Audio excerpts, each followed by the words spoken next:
Hi guys, and welcome to the Eurocar Show. Today I'm driving something different, something I've never driven before. It's the brand new Hyundai Kona. This car is a brand new crossover, something like a Renault Captur, or actually it looks a lot like a Citroën C4 Cactus as well, but it's really different and I kinda like it, and let me tell you why. Alright, first of all, as I was saying, it does look like a Cactus, and that car I don't really like, but for some reason, it might be the color, it might be the wheels, which are 18-inch and they look really nice on the car. It might be the slight differences in the design, but I really like the way this Kona looks. And Valentina and I, we took some amazing pictures of this car. Actually, she took the picture of the cars, I was just driving the car, and it really looks amazing on camera. Besides that, as usual, I don't want to spend too much time on design talks and stuff like that. You see the pictures, you see the videos, you make up your mind. Design is something very personal. Some of you will like it, some of you won't. But in my opinion, I think it's a pretty well designed car.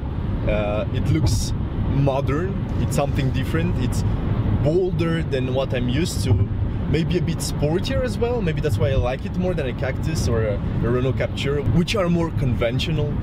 That being said, the interior is not that exciting, although the finish is very good for a car in that segment. I really like the leather they used in this car, all the options it has, and I'll go through them really quickly.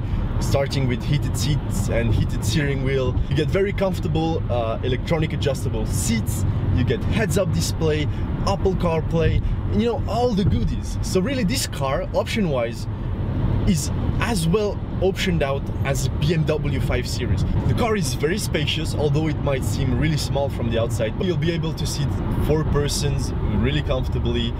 The roof is high, the seats are very, very comfortable. But the only thing that might get in the way of your personal comfort, that's the suspension. To be honest with you, it's more on the sporty side. It's pretty firm, and that makes it really nice. It makes it a really nice driving car. It really handles well. It's a short car, it's pretty high, so you'd expect it to not be that good on corners, which this car actually is. But we'll talk more about that in a minute. Comfort-wise, the suspension might be the only, let's say, drawback.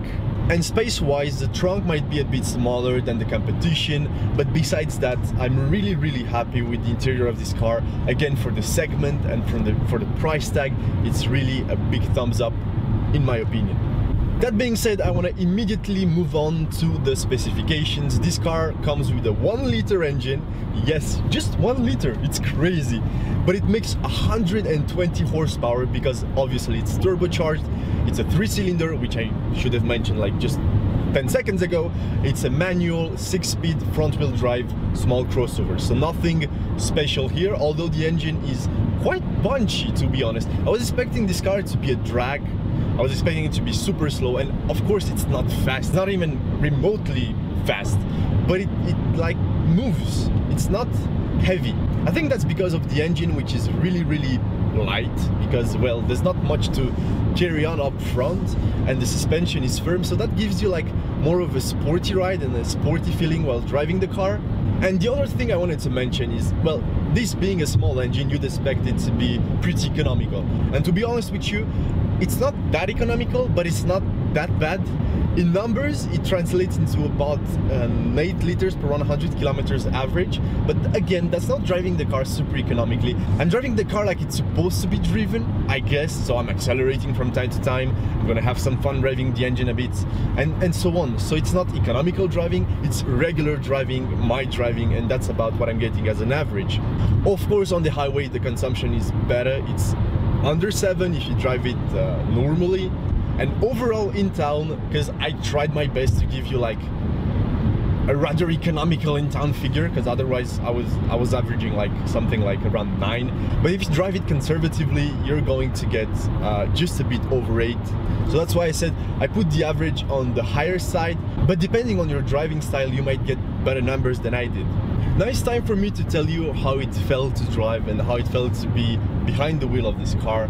And although it might not be that special, it doesn't really have much horsepower, but overall this car had like more of a sporty behavior than I was expecting. It felt way better to drive than I was expecting again, and overall it's a very good surprise. Super easy to drive in town. The clutch and the manual gearbox, they are butter smooth, they're super easy to operate.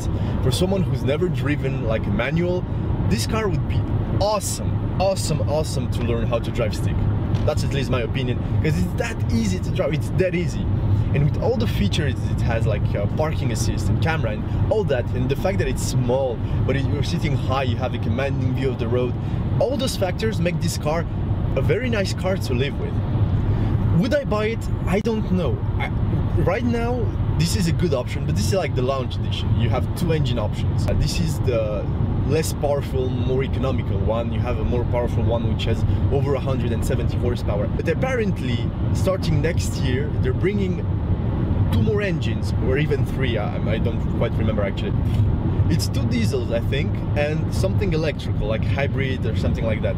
So that's something I could consider as well. So I'm really looking forward to test driving a car with the diesel engine or maybe the hybrid and compare it. But so far I'm quite pleased with this car, and I would gladly recommend it if you're looking into something like a Renault Capture and you want something more engaging to drive.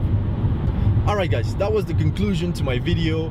I want to thank you for watching, and as usual, if you liked it, please make sure to give it a big thumbs up, leave your comments if you have any questions, or feel free to contact me on Instagram or Facebook or wherever you want. You know, it's all the same name, Eurocar Show. You can find it on most social media.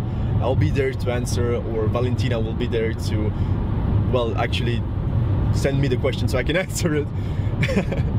And lastly, please don't forget to subscribe. It really helps us a lot, because the more subscribers we have, the more videos we can put out, because that's actually the more cars we get, and so on and so on. So if you want to make life easier for us and help us make more content, yeah, just click that button. It's just 1 click and it helps a lot. That being said, I'll see you next time. Bye bye.